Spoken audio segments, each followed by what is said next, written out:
This is London, home to 215,700 millionaires, 516 centimillionaires, and 45 billionaires. It's one of the wealthiest cities on earth, but beyond the capital's glittering skyline, the rest of the UK tells a different story. Across the country, disposable income levels now trail behind even the poorest 5 US states and fall below the average across OECD nations. Strip out London and the Southeast, and the UK's GDP per capita plunges by 14%. The wealth gap isn't just growing, it is becoming the defining feature of a nation divided. Life expectancy in parts of Blackpool are lower than in Rwanda, and entire cities and towns that once thrived now rank among the poorest in Western Europe. The UK has gone from the greatest kingdom on earth to squalor. How did it get here? This is the UK, the divided kingdom. Our story starts in 1979. Margaret Thatcher is elected Prime Minister, with the goal of controlling inflation in the lead-up to her election. Inflation had spiraled out of control. Pound 100 in 1970 was worth over £300 by 1979. But what caused this? First, the 1970s were rocked by two massive oil shocks when OPEC doubled and then tripled oil prices. Everything from gas to groceries got more expensive overnight.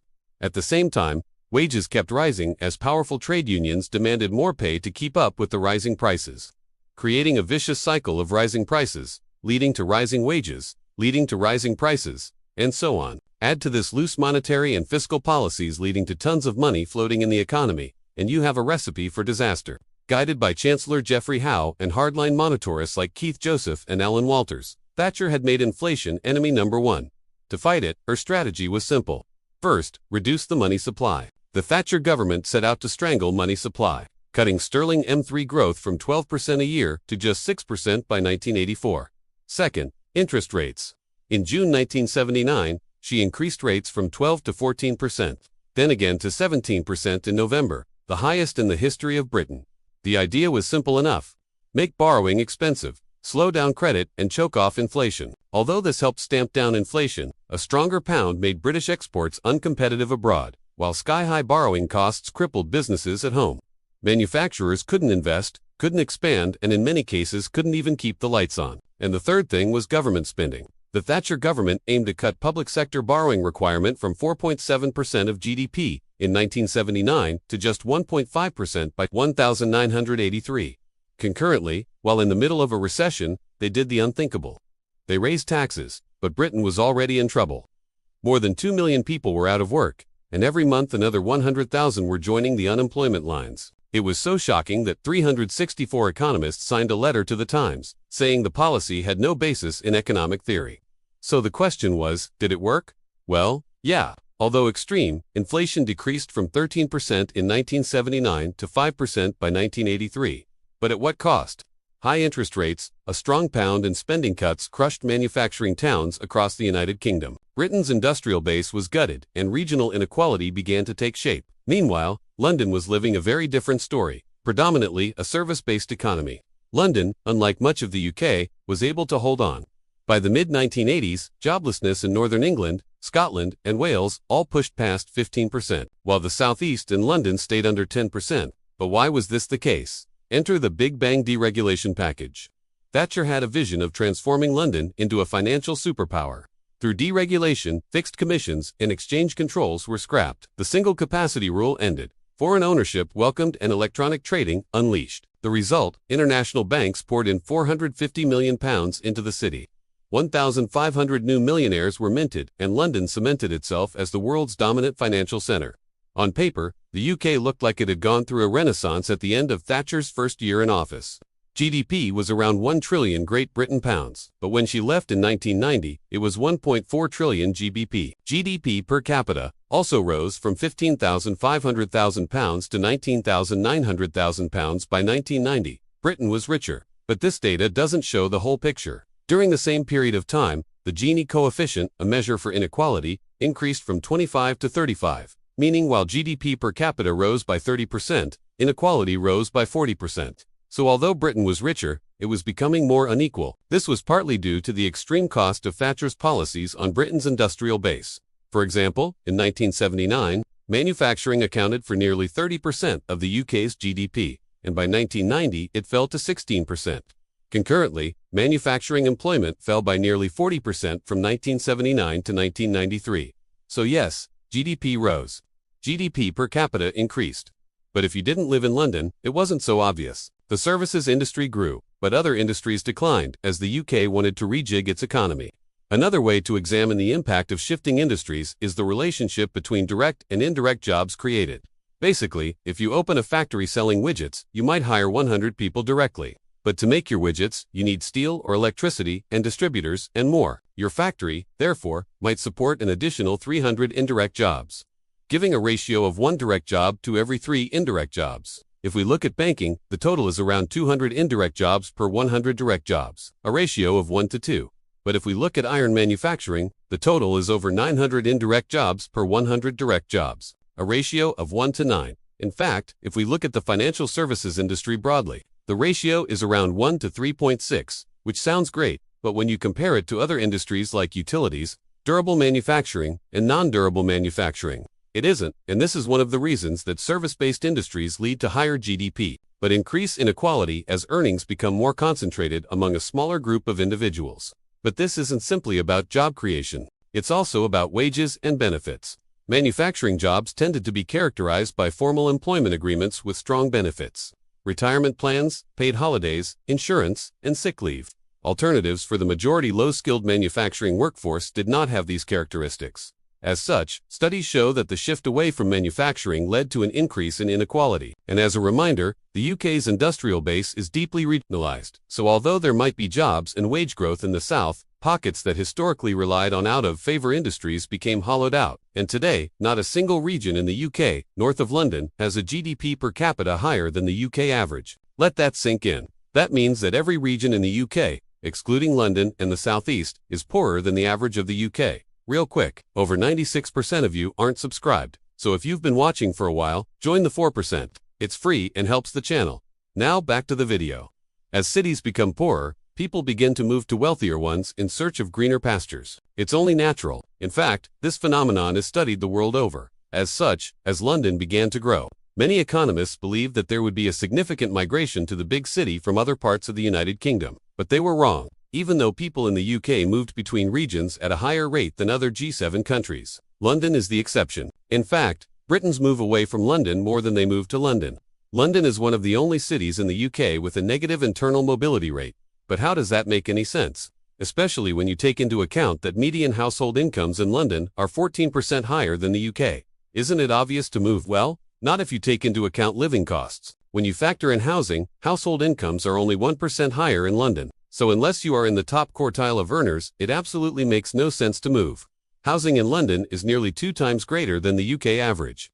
And when you take into consideration what you get for your dollar, it's even more expensive. It's no surprise, then, that London has a major homelessness problem. But it's not like anything seen in the Western world. Homelessness advocates counted over 13,000 rough sleepers in London in 2024, for a 10% increase from the year prior, and a 63% increase from a decade ago.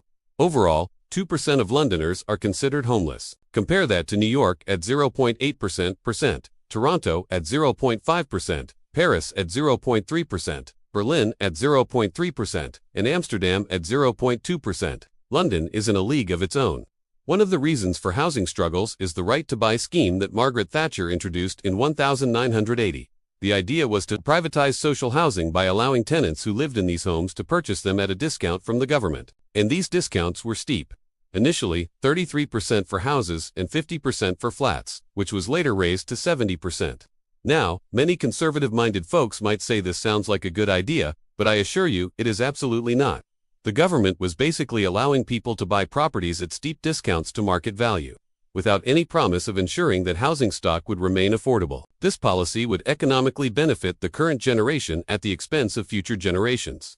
And not only that, local authorities had to offer mortgages with no deposit. So, do the math. If you bought a property for 0% down at a 70% discount, then sold it for market value a few years later, untaxed, might I add, you would be laughing to the bank. The problem was particularly acute in London. In 1980, London had around 715,000 of these homes, representing nearly 30% of the entire housing stock in the city. But today, only 390,000 of these homes remain. And social housing now comprises around 10% of housing stock, a decrease of 61%. Furthermore, across the UK, It is estimated that at least 40% of right-to-buy homes are now rented at market rates. But there are more reasons than just this for London's skyrocketing housing prices. For one, there are no legal restrictions for foreign nationals to purchase property in London, meaning millionaires and billionaires from abroad have no barrier to buying in London, and they take advantage of this. Roughly 27% of total residential property sales in London in Q1 of 2024 were to foreign buyers. Now you might be asking, what does it look like in other major cities like New York? While London is at 27%, New York is at 0.3%. That's a 90 times difference, and it gets worse. Over 20% of new rental properties in London have at least one foreign shareholder, doubling from 2016. One of the reasons for this is the UK's non-dam taxi status, which has basically been abolished. This enabled UK residents who claimed their permanent home was abroad to avoid paying UK tax on foreign income and capital gains. Now, some might think this is a smart policy, but it is deeply short-sighted. Yes, these people bring money from abroad and spend it locally, but they also compete with the local population on scarce resources like housing. Now, if you have a handful of these people, it's really not an issue. But if you have 83,000 of them, you have a major problem. Countries around the world love the idea of rich people spending their money in their country, but it always leads to housing dislocations. Sydney, Melbourne, Vancouver, and others all fell trap to this. Moreover, these rich individuals don't contribute in the same way to the economy. They aren't going to take care of the sick and old. They aren't opening new businesses locally and employing people locally. They aren't working at all. They simply buy luxury homes and cars, eat out and sleep. Yes, they contribute a little to the economy, but they are nothing more than a way to pad stats. All of this at the expense of local people. But housing is only one piece of the puzzle. The deeper issue is where Britain puts its money, and for decades the answer was simple. London. When most people visit London, they complain about the tube and the poor infrastructure. Clearly, these people haven't been to other parts of the country. If you look at transport investment in the UK, London takes the cake. The city gets nearly £1,200 per person. Compare that to the Northeast at just £430, and the East Midlands at £350. Even the Southeast, the closest region, barely gets half of what London gets. To put it in perspective, if the North had been funded at the same per-person rate as London, it would have seen an extra £140 billion of investment. That's the equivalent of building 7 Elizabeth lines. To make matters worse, Britain underspends on transport compared to its peers. OECD data shows that the UK put just 0.3% of GDP a year into roads between 1995 and 2020. Compare this to Italy at 0.4%, Germany and the US at 0.5%, in France at over 0.6%. The tragedy is that this underinvestment makes Britain's cities less productive. With weak road and rail links, cities outside London have far less effective size. Fewer people can commute, and fewer jobs are connected. Less growth is possible. A unique data point that encapsulates the problem is that UK is pretty much the only place in Western Europe where city size does not correlate strongly to economic productivity. The poor infrastructure is a critical driver of this, and it's not just transport. The same neglect shows up in R&D. R&D expenditure is heavily concentrated in higher productivity, higher income locations. Ergo, London. In 2016, the government spent just £21 per person on R&D in the north of England and £14 in the Midlands. In London, it was £60. This creates a reinforcing loop. More R&D means London firms grow faster, which attracts more private capital, which funds even more R&D. Moreover, Britain is the outlier. Germany's poorer regions, the smaller bubbles on this graph, receive more public R&D support. In the UK, it's the opposite. The outcome is obvious. The places that need support the most are left with scraps, and Britain's R&D policy ends up deepening inequality instead of fixing it. Now there is merit to prioritizing government R&D investment into areas where there is business R&D investment. But that isn't even what the UK is doing. In fact, areas like London receive more government R&D support relative to the amount of business R&D in the region, whilst the rest of the UK receives less. Put simply, businesses outside of London are being deprioritized in favor of those in London.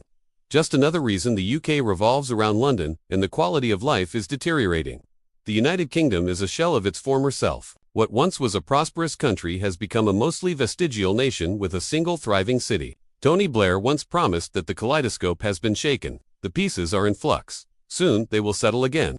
Before they do, let us reorder the world around us, they said, but 2 decades on, the only thing reordered is Britain, around London. The tragedy, the UK still holds the raw materials for prosperity, but without spreading opportunity beyond the capital, that potential stays locked away. Yes, Britain still has wealth, power, and prestige, but it's hoarded within a few square miles along the Thames. For the rest of the country, the empire is history. The factories are silent. The future is fading. While London dines on Michelin stars, much of the UK fights over crumbs alleyway scraps for a forgotten class.